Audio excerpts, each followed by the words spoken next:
Hello, Brooke Fremouw here, and today we are going to talk about, is what you're seeing in your child's behavior due to their trauma, or is it something else? Are you afraid that your child has a behavioral disorder or perhaps some onset of early mental illness?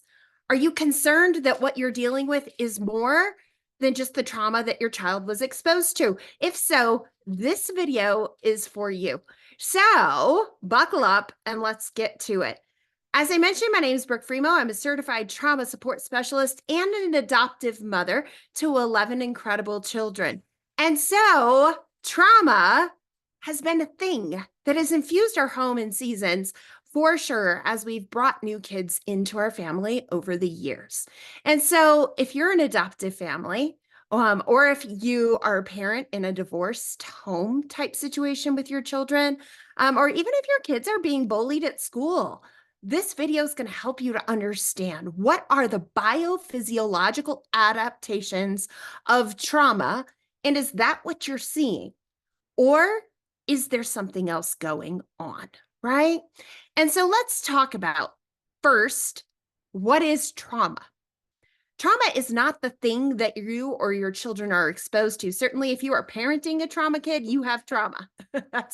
It goes hand in hand, right? Because you're going to be reacting to all of the behaviors and walking on eggshells as you're trying to help your child navigate those circumstances.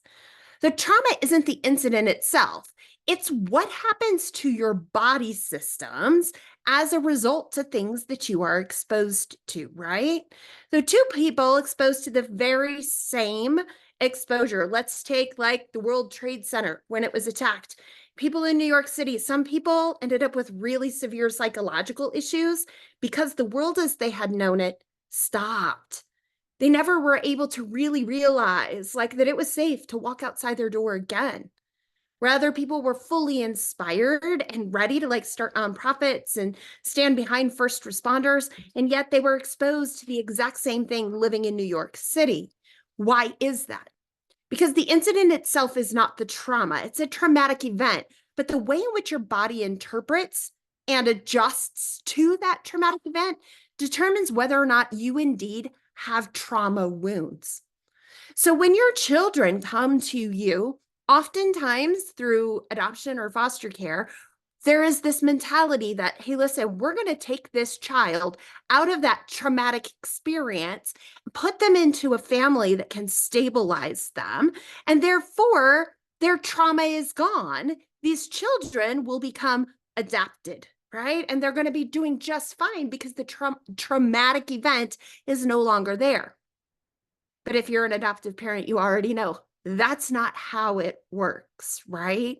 What happens is those children are then internalized with that trauma response. And so their behaviors are very polarized behaviors. They may come as this clingy black hole child that's like, I need, because they don't have the assurance that they're going to be okay if you're not standing there meeting every need. Or they may become the aggressive, attention-seeking, control-seeking child whose pendulum swings from sweet as can be, charismatic and charming, to hot-headed, aggressive, violent, verbally abusive, and it doesn't make any sense to you as a parent. I've been there. I've been in both of those situations. So what's going on?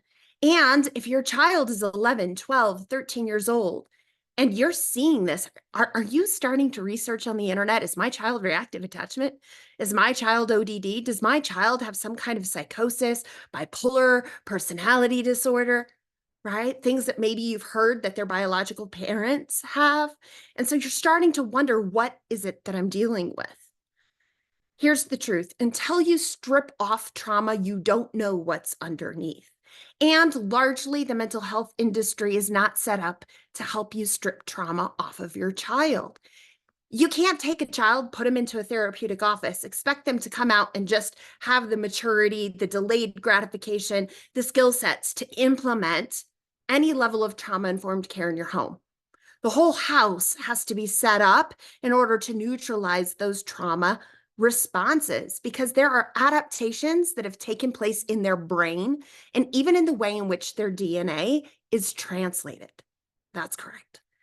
And if you are familiar at all with the ACE study, ACE, done initially by Stanford University in 1997, then you would know that the adolescent childhood exposures that these kids have give them something known as cumulative harm effect. And cumulative harm effect predisposes them to mental illness. It predisposes them to eye conditions, being in domestic violence relationships, higher rates of incarceration, addiction, homelessness, all of these things. Why? Why is that the case, especially when you place them into a loving, stable, adoptive home?